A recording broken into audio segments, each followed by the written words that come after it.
Dobre Utrecht, goeiemôre, good morning. Gary Botha, voormalige Springbok en Bloubelakker, al die pad uit Kazan in Rusland. En ek groet julle vanoggend in Afrikaans, aangesien ons taal vandag amptelik 100 jaar oud is, waar ons nog steeds in Rusland daagliks Afrikaans praat. Hê 'n wonderlike dag. Dit was 'n boodskap van die voormalige Springbok en Bloubil rugbyspeler Gary Botha, wie deesdae in yskoue Rusland afrig. Nou, 'n groot deel van Afrikaanse erfenis is ons musiek. So ek het gaan kuier by die FHK Liedjietuin om te sien watter legendes daar blom.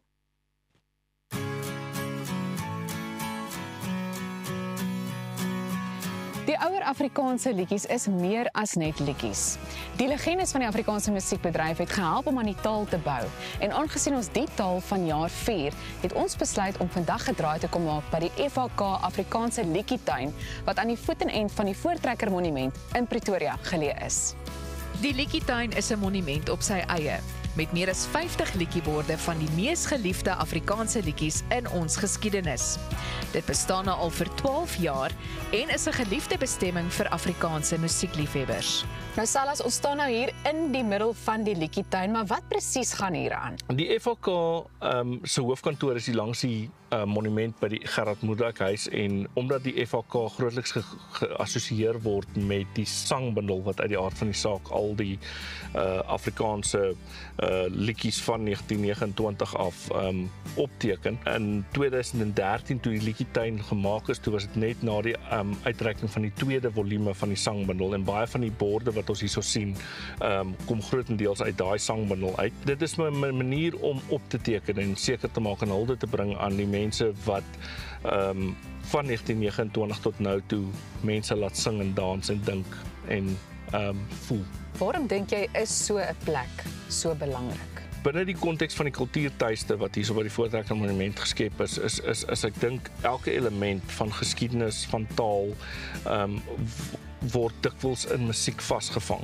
En musiek, soos wat mense baie keer ook kan sien in films, is daar sekere liedjies word aan 'n baie sekere spesifieke tyd gekoppel. Ja. En ek dink vir elke iemand wat hou van musiek en wat luister na musiek, dit is amper soos 'n tipe van 'n klankbaan van jou lewe, en ek dink wat hierdie plek baie spesiaal maak is dat baie mense loop hier deur en hulle herken liedjies en hulle begin dit sommer spontaan sing soos hulle voor die bord staan, en dit herinner hulle aan 'n sekere tyd in hulle lewe wanneer hulle dit die eerste keer gehoor het en hoe hulle gevoel het en so aan. Salas, en dan nog iets wat baie belangrik is en waarby ons moet uitkom, is natuurlik die pragtige rose in hierdie tuin, en dit doen julle nou in samewerking met Ludwig's Roses. Ja, hulle was van die begin af aan boord gewees, en ek meen 'n roos is 'n tydlose ding, en met die idee om geskiedenis te bewaar, en oor FHK is amper 100 jaar oud en ons hoop dit gaan nog oor 100 jaar bestaan, en jy weet, om 'n tydlose blom soos die roos saam met tydlose musiek te kombineer, het net absoluut sin gemaak, en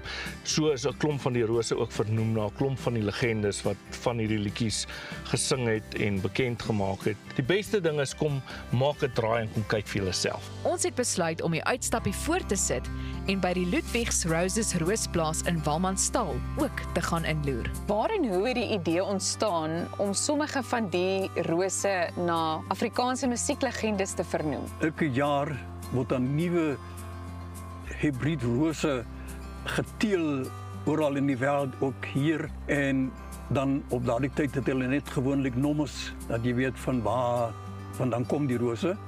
En natuurlik as jy 'n goeie rose het, jy wil het bekendstel, jy wil die plante natuurlijk verkoop, en dit is dan 'n goeie idee om 'n mooi roos te vernoem na persoonlikhede, en natuurlijk sangeresse en so is seker die eerste keuse om 'n roos na haar te vernoem.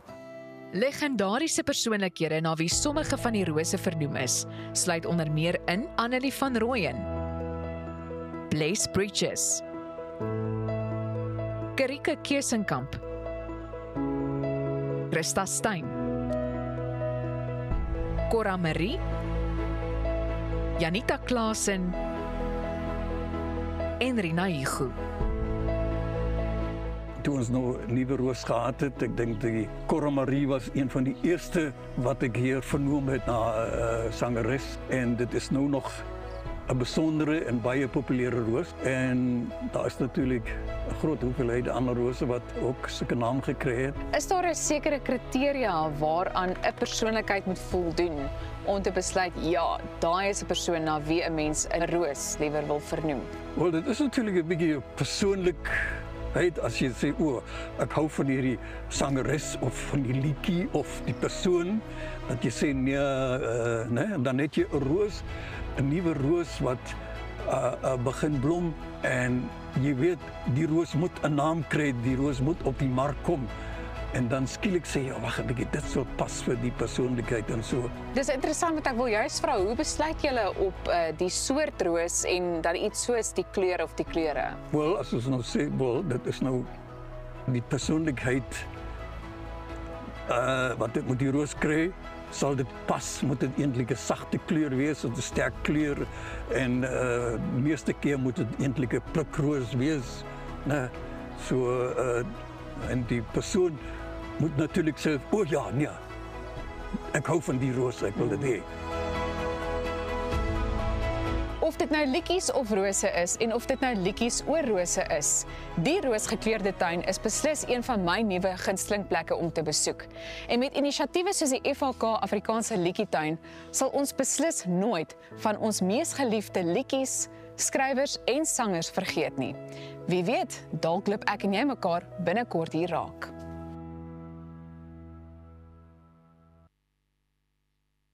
Julle, die Afrikaanse musieklegendes lê my baie na in die hart. So ek moet vir julle vra, wat is julle gunsteling ou Afrikaanse liedjie? Kan ek begin? Die parawe gaan ons met sy nou nie vlei. Ja, keer me parawe ons daai ene.